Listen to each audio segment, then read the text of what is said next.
Hi, welcome to Colleagues Getting Coffee. My name is Annelies James, and today I am joined by, drum roll, the amazing, incredible Shirley Wynne Jones. Hi. We have some fans in the stadium.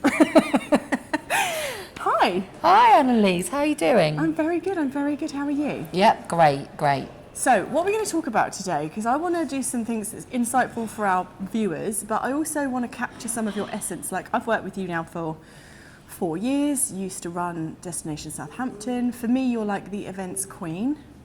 So what do you think would be useful for our audience today? Should we talk about events? Yeah, let's talk about them. Tell me about events. Oh, well, they come in all shapes and sizes. I mean, take tomorrow, for example. I'll be on site at a hotel with 200 delegates delivering a conference. Mm-hmm. We have 28 speakers that I've briefed and onboarded. To an audience of 200, and it will be taking place all day. We have a super videographer on site for the conference. We have the BBC attending, we have the So-So Show attending, and we have a lot of interactive poll sessions as part of that conference. So today is quite a key day for getting everything ready, and after this I'll be going to do a rehearsal with the production team. So that's a conference. Mm-hmm. On the other side of the event world, I might be delivering a charity banquet next week, mm-hmm. or I might be going overseas to deliver an exhibition project for a client. So there are so many different types of events, and the ones that really excite me are the ones that take me overseas. We are going to MIPIM again, aren't we? Yes, we are. Very exciting. So that's like over 20 partners from across the region representing the Central South in Cannes in France. Yep.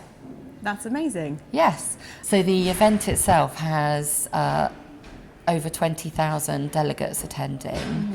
and real estate organisations from all over the world that are looking for opportunities to invest. So I attend that event with a collaboration called the Central South of mm-hmm. the UK. As you've mentioned, over 20 partners, over 20,000 delegates. We'll have an off-site lunch event. We'll have some panel discussions on the stand. Mm-hmm. The stand will be designed incorporating a map of our region, demonstrating the key sites, and of course we'll encourage quite a lot of hospitality on our stand. So I think you're an absolute pro. I mean, you helped me with TEDx Southampton last year. Like, you seem to be everywhere all the time. You're like superpower, supercharged Shirley, I think. How do you get so good at events? Like, how do you do it?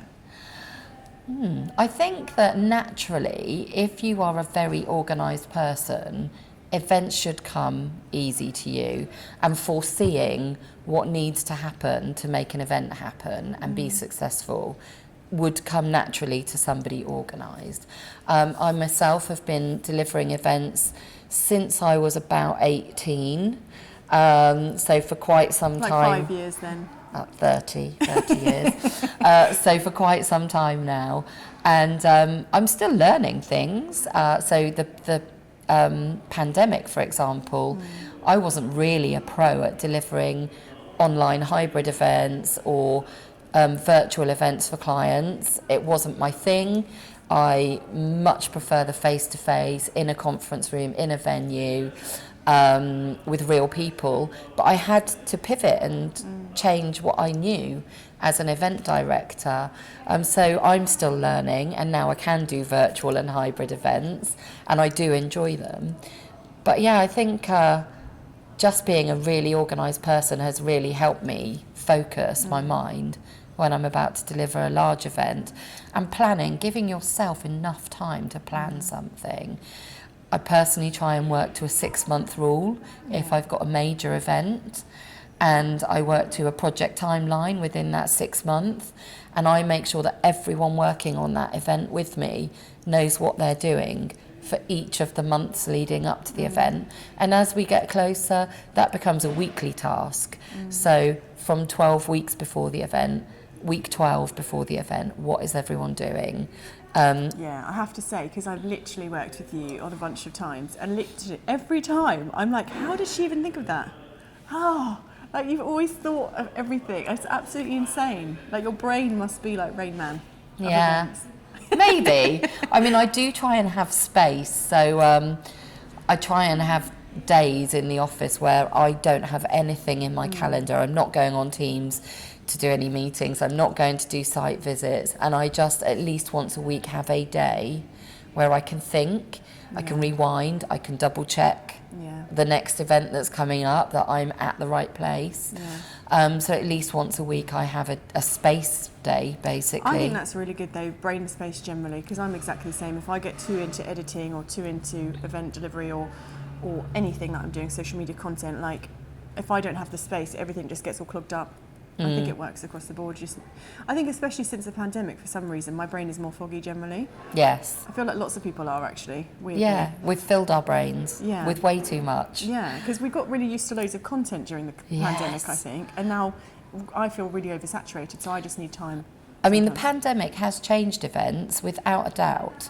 Attendance is down. People expect a hybrid element to an event. But some of the things that I've really noticed is there's less urgency in events now. For example, speakers. I might be doing an event next week, and ordinarily I would have all the presentations in by a week before. I'd be checking them for typos, checking that the pictures look good, checking that there's no kind of editing issues. I'd be putting them into a master deck. Speakers have got used to dialing into Teams, finishing their presentation 2 minutes before they're about to dial in. So this is what's happening now in the real world of live events. A speaker turns up with their event, or they'll turn up and say, I emailed it to you about 5 minutes ago. So the pandemic has introduced a few challenges for us event directors as well. That's interesting. So I think as well, one of the things I think is probably really key, and it's something I've witnessed working with you and alongside you all this time, your network of people.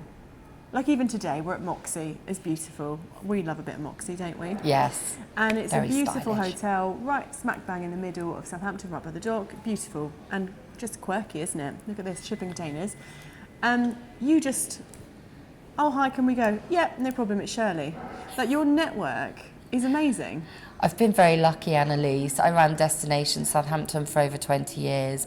I was the treasurer of the Southampton Hoteliers Association. I'm the event director for Business South, and I run my own business, SWJ Events. So within all of those roles, I have connections that I don't take for granted. I'm very lucky that I have those connections.